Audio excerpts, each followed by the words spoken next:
Ela subiu ao banco das testemunhas como alguém que havia ganhado, animada, contando histórias longas sobre galinhas, viagens, receitas de café, os hábitos matinais do marido. Sorriu para o júri, corrigindo o promotor quando ele errava pequenos detalhes, rolando os olhos quando uma pergunta lhe parecia óbvia demais, tratando o tribunal como uma plateia que já estava do seu lado. Quem assistia ao julgamento ao vivo na época descreveu que o comportamento dela era mais o de uma mulher reencontrando velhos amigos numa tarde de domingo do que o de uma pessoa sendo julgada pelo assassinato do marido. Let me know if you can't hear me. I will, because you can't read my lips. Sorry. Não se engane com essa leveza. Essa mulher havia escrito um ensaio intitulado Como Matar Seu Marido. Comprou peças de armas separadamente para que a perícia balística não conseguisse ligar os tiros ao cano que tinha usado. Around 8:30 this morning, Central Precinct officers responded to the Oregon Culinary Institute on the report of a shooting. Ligou para o detetive 2 dias depois da morte do marido, pedindo uma carta de exoneração para apresentar às seguradoras, mencionando apenas a menor das apólices, de $40 mil, e omitindo as demais que somavam mais de 800 mil. E agora Nancy Brophy estava no banco das testemunhas sorrindo. By the way, this is Nancy Brophy, better known around here as management. Fique comigo até o final, porque quando o cross-examination começou, ela destruiu a própria defesa em tempo real. E o que o juiz disse antes de pronunciar a sentença resume o que acontece quando alguém inteligente superestima a própria inteligência. Tudo que você está prestes a ouvir é verificado por registros judiciais, imagens de câmera de segurança, histórico de internet, registros de compras e depoimentos ao tribunal. É a história de Danielle Brophy. E de uma mulher que passou anos planejando matar o marido e depois subiu ao banco das testemunhas acreditando que conseguiria convencer o júri de que era inocente só falando. Se inscreve no canal. Toda semana tem um caso novo aqui. Agora vamos ao começo. Danielle Brophy era o tipo de homem que aparece nos depoimentos de impacto cheio de histórias específicas, não de elogios genéricos. Background in food spans approximately 40. Alunos descreviam encontrá-lo num restaurante e ver o chefe da cozinha sair pessoalmente para sentar na mesa e pedir a opinião de Dan sobre o menu. Contaram ir a jantares e ter pratos especiais chegando à mesa sem que ninguém tivesse pedido, com um bilhete dizendo que a cozinha havia visto o chefe Brophy entrar e queria que ele experimentasse. Era a enciclopédia residente do Oregon Culinary Institute. Ensinava lá desde a abertura, por mais de uma década. Conhecia culinária, biologia marinha, jardinagem, cogumelos. Acordava entre 4 e 4:30 todos os dias.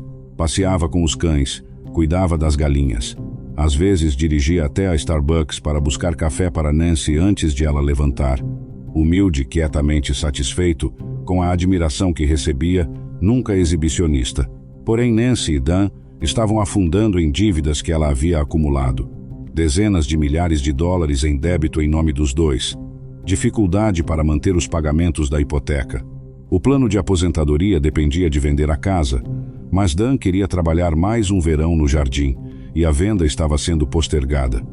Nancy queria se aposentar mais cedo, viver numa cidade diferente. Os livros dela não vendiam bem. A renda dela como consultora literária era irregular. E Nancy havia contratado múltiplas apólices de seguro de vida em nome de Dan, mais de 800 mil dólares no total. Parte durante o período em que trabalhou como agente de seguros. Dan não sabia do total. Agora guarde esse detalhe das apólices, porque ele volta.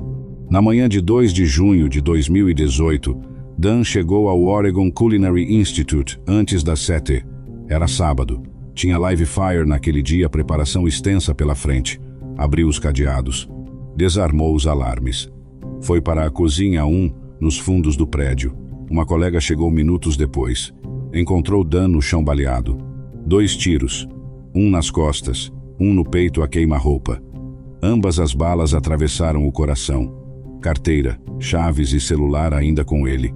Sem sinais de luta. Não parecia roubo. Os alunos começavam a chegar enquanto o 911 ainda estava sendo atendido. Nancy apareceu no local poucos minutos depois que a fita policial foi instalada. E é aqui que as coisas ficam verdadeiramente sombrias. A engenharia do crime era a mais sofisticada de qualquer caso do repertório inteiro. Nancy tinha pensado no obstáculo principal, a perícia balística, e projetado uma solução antes de cometer o crime. Ela comprou uma Glock numa feira de armas pagando em dinheiro, sem registro digital rastreável. Dan havia dado a ela $400 em espécie, segundo Nancy, e ela sacou outros 400 da conta bancária. Ninguém viu a transação. Depois comprou separadamente, num site de leilão online, um slide e cano de reposição que se encaixavam perfeitamente nessa Glock. Também adquiriu um kit de Ghost Gun, uma arma não registrada que se monta em casa com um conjunto de peças compradas separadamente, sem número de série. A lógica da estratégia: usar o slide e cano de reposição na Glock para cometer o assassinato, depois trocar as peças de volta para as originais. A perícia balística encontraria uma arma que aparentemente nunca tinha sido disparada. As ranhuras nos projéteis não corresponderiam ao cano original, sem correspondência possível com as balas coletadas na cena. Logo, ela não seria suspeita e inocentada sem julgamento. A estratégia funcionou tecnicamente. A Glock que Nancy entregou à polícia não mostrava sinais de ter sido usada. Mas o que não funcionou foram as câmeras de segurança de negócios ao redor do Oregon Culinary Institute, que mostraram a van de Nancy na área imediatamente antes e depois do horário estimado do assassinato. Nancy disse à polícia que estava em casa na cama quando soube do ocorrido, um erro fatal. 2 dias depois da morte de Dan, Nancy ligou para o detetive responsável. Pediu uma carta de exoneração, documento oficial, declarando que ela não era suspeita para apresentar às seguradoras e iniciar os processos de cobrança. Mencionou apenas uma apólice, a de $40 mil, a menor de todas. As outras, somando, davam mais de 800 mil, e ela não mencionou isso. Mas o detalhe mais sombrio desse caso vem agora. Em 2011, 7 anos antes do crime, Nancy publicou num blog de escritoras um ensaio intitulado How to Murder Your Husband. No texto, discutia friamente os motivos possíveis para matar um cônjuge e os métodos disponíveis. Escreveu que veneno era fácil de rastrear, que não queria passar tempo na cadeia porque laranja não é a minha cor. O ensaio voltou à tona quando os investigadores encontraram o blog depois do crime. O juiz decidiu não permitir que o ensaio fosse usado como prova principal, pois foi escrito 7 anos antes. Mas a internet não esquece. E o júri saberia da existência do texto. Nancy foi presa em setembro de 2018 e declarou inocência. O julgamento começou em abril de 2022. A defesa argumentou que a presença de Nancy nas câmeras era coincidência. Ela estava dirigindo para se inspirar para um novo livro, como fazia habitualmente, que a compra da arma era pesquisa literária, que tinha um sem-teto capturado nas câmeras que poderia ser o verdadeiro atirador. Sim, a defesa quis culpar um morador de rua por um crime cruel e planejado. E então Nancy subiu ao banco das testemunhas. O exame direto com sua própria equipe de defesa foi o que chamou a atenção de quem assistia ao julgamento. Let me know if you can't hear me. I will, because you can't read my lips. Sorry.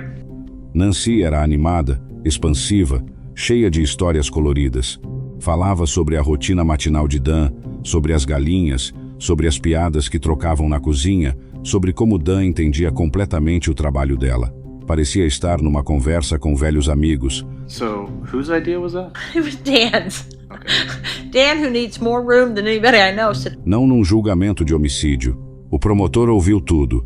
E então começou o cross-examination. A primeira coisa que ficou clara foi a hostilidade. Nancy virou os olhos. Quando o promotor errava um detalhe menor, ela o interrompia para corrigi-lo, não para ajudar, mas para demonstrar que ele era menos inteligente do que ela. O promotor foi metódico. Perguntou sobre as apólices de seguro uma por uma. Nancy tentou enquadrar cada uma como parte de um plano financeiro cuidadoso. Ela era uma pessoa que precisava de poupança forçada porque não conseguia guardar dinheiro de outra forma. O promotor apontou que ela havia sacado dinheiro de uma das apólices de poupança forçada quando precisou. Nancy concordou. Nancy discordou com o especialista em seguros que a própria defesa tinha chamado quando ele disse que, ao sacar o valor acumulado, ela teria que abrir mão da apólice. Nancy o interrompeu para explicar que ele estava errado sobre como o produto funcionava. O promotor notou isso e perguntou se ela estava discordando do próprio perito. If you were to take that money back, that you'd actually have to give up the policy. Nope. I could continue paying on the policy for Dan, but I could take the money out of it. That if you were to take that money out of that policy. Nancy disse que discordava apenas daquele aspecto específico. Quando o promotor abordou a ligação ao detetive 2 dias depois da morte de Dan, Nancy defendeu a decisão como lógica. As seguradoras haviam pedido o documento, ela apenas perguntou se era possível obtê-lo. O promotor apontou que durante essa mesma ligação, ela mencionou apenas a apólice de $40 mil, a menor de todas. E Nancy respondeu, porque ele não perguntou sobre mais nada. Mas o promotor rebateu, não acho que ele sequer perguntou sobre essa. Não foi você quem trouxe o assunto espontaneamente? Nancy admitiu que sim, tinha mencionado a apólice por iniciativa própria, a menor, sem mencionar as outras 800 mil. Sobre a arma, ela havia construído uma narrativa de pesquisa literária. Visitou sites de Ghost Guns para pesquisar um livro. Comprou um kit de Ghost Gun para entender como funcionaria. Comprou a Glock numa feira de armas para entender como uma personagem se armaria. Comprou um slide e cano de reposição no eBay porque queria entender as peças separadamente. O promotor mostrou o kit de Ghost Gun, quase todas as peças presentes, uma faltando. Exatamente a peça que, segundo a teoria da acusação, tinha sido usada na Glock para o assassinato e depois removida para que a arma parecesse nunca ter sido disparada. O promotor começou a questioná-la. Você disse que não tomou nenhuma medida para montar esse kit. O promotor deixou isso no ar por um momento. O casal não conseguia pagar a hipoteca. A compra foi porque podia pagar. Depois questionou Nancy. E o slide e cano que comprou no eBay onde estão agora? Nancy não sabia. Tinha comprado em fevereiro de 2018. O crime foi em junho de 2018. Desde então, nunca mais havia visto. O promotor continuou. Você disse que marcou caixas com conteúdo relevante para os policiais poderem encontrar quando voltassem. Por que não marcou a caixa com o slide e o cano? Nancy disse que tinha tropeçado no kit de Ghost Gun quando estava empacotando as coisas após a morte de Dan. Por isso marcou aquela caixa. O slide e cano ela não havia encontrado. Então você estava esperando que a polícia voltasse para pedir o slide especificamente, disse o promotor. Achei que voltariam para perguntar sobre coisas que pudessem ajudar. Ela rebateu. Então a pergunta que deixou Nancy contra a parede.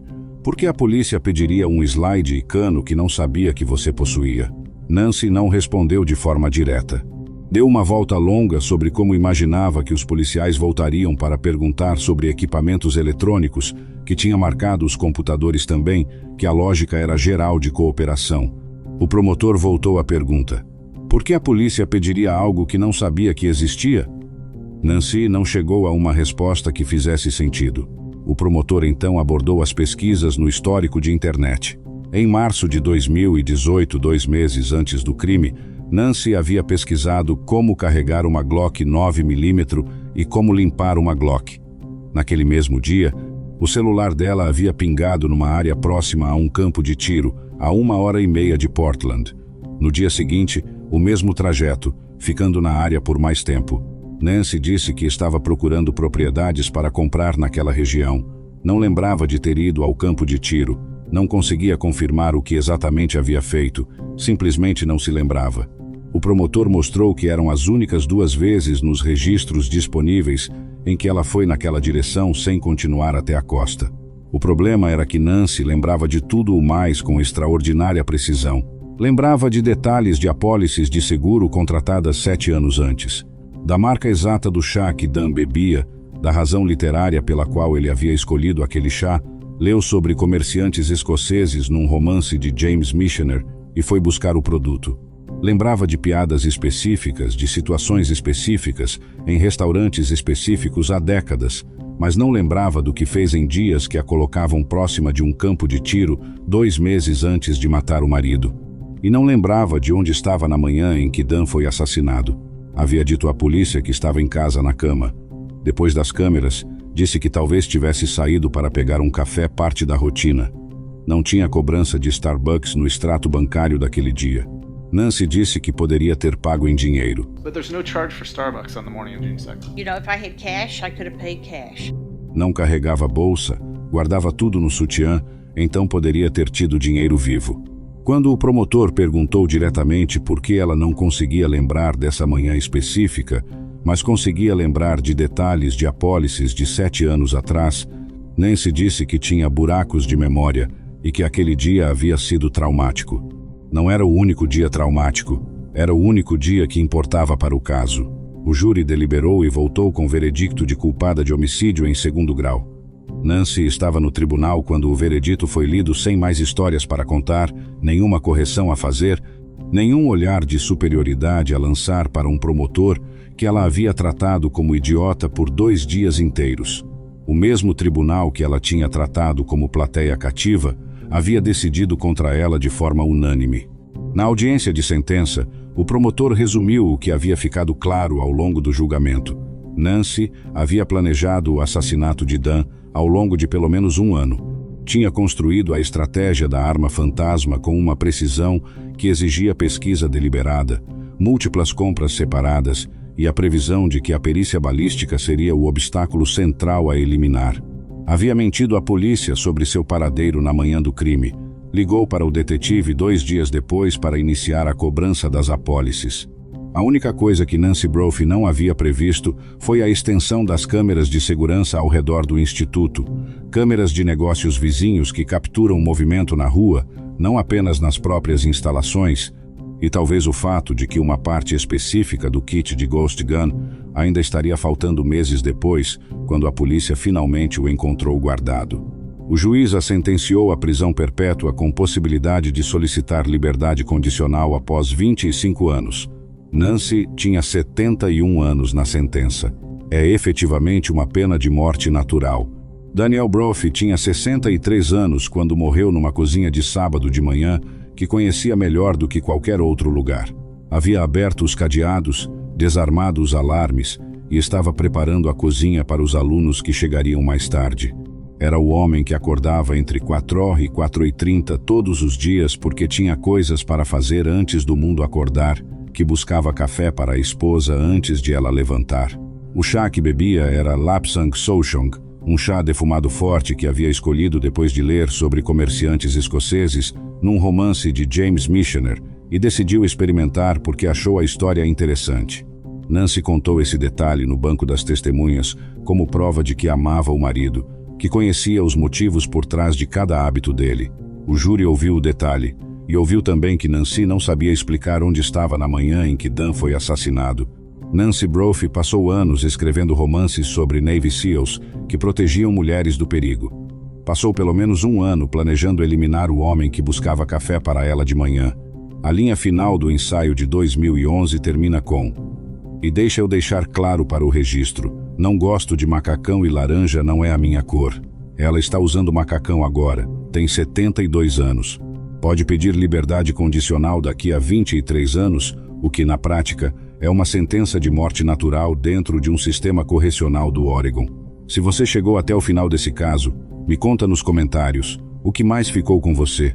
O ensaio de 2011, escrito 7 anos antes do crime que descreveu, a estratégia da arma fantasma, a mais elaborada de todo o repertório, o sorriso no banco das testemunhas enquanto ela corrigia o promotor como se fosse uma professora contrariada, ou a linha final do próprio ensaio dela? Inscreve no canal se ainda não fez isso. Toda semana tem um caso novo aqui. Dan Brophy merecia uma aposentadoria tranquila no jardim com as galinhas que tanto amava cuidar. A gente se vê na próxima investigação.